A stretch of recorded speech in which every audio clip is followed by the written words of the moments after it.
Assalamualaikum warahmatullahi wabarakatuh. Bagaimana kabar kalian semua?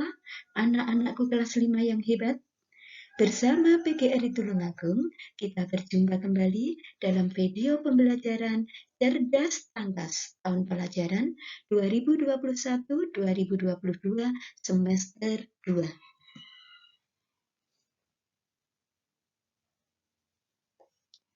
Kali ini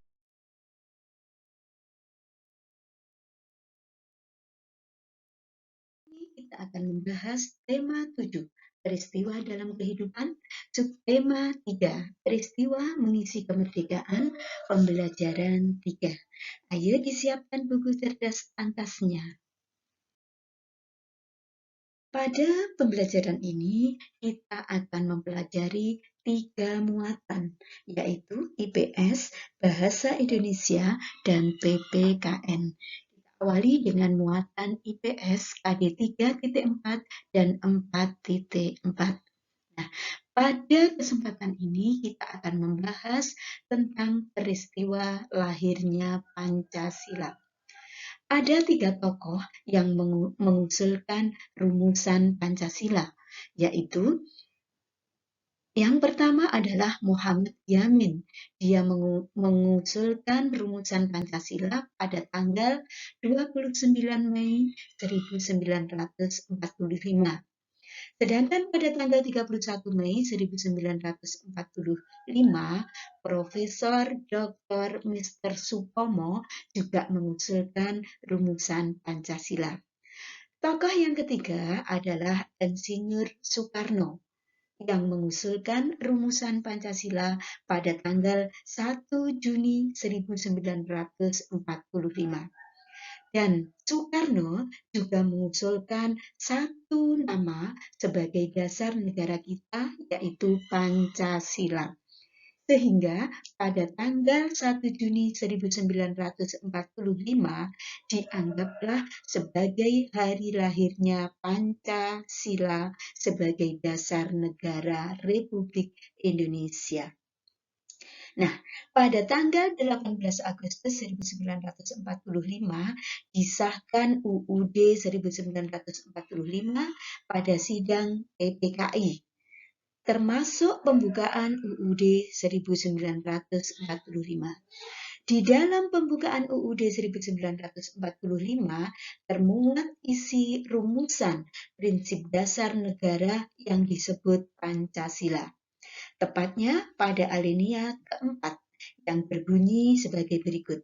Ketuhanan yang Maha Esa, kemanusiaan yang adil dan beradab, persatuan Indonesia, kerakyatan yang dipimpin oleh hikmat kebijaksanaan dalam permusyawaratan perwakilan, dan keadilan sosial bagi seluruh rakyat Indonesia. Nah, selanjutnya kalian harus menjelaskan persamaan dan perbedaan dari usulan ketiga tokoh mengenai dasar negara yang tadi telah kalian pahami bersama. Selanjutnya kita akan membahas soal-soal pada Ayo Berlatih. 1. Istilah Pancasila dikenal sejak zaman A. Sriwijaya, B. Majapahit, C. Mataram, D. Pasai.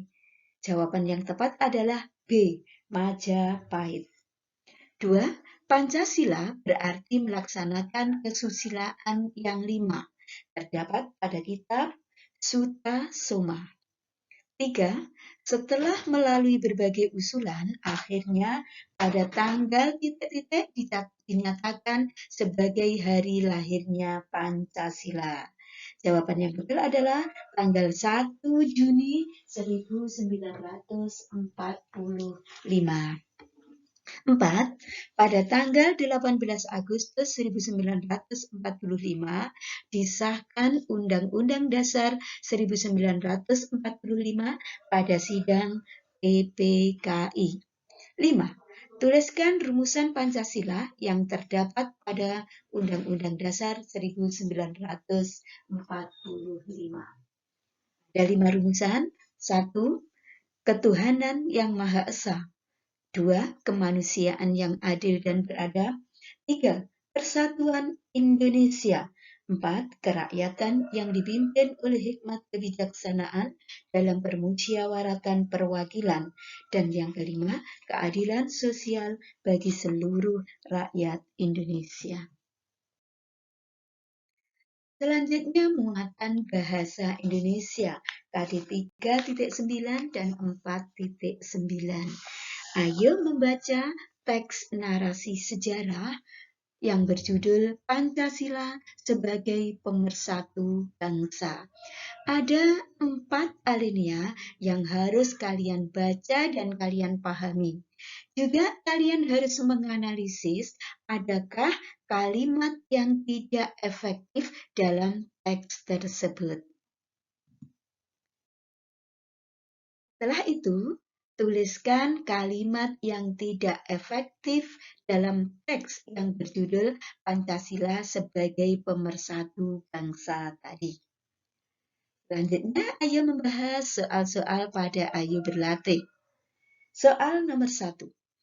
Toleransi merupakan perilaku dan sikap kerukunan serta kerjasama dalam masyarakat yang beragam.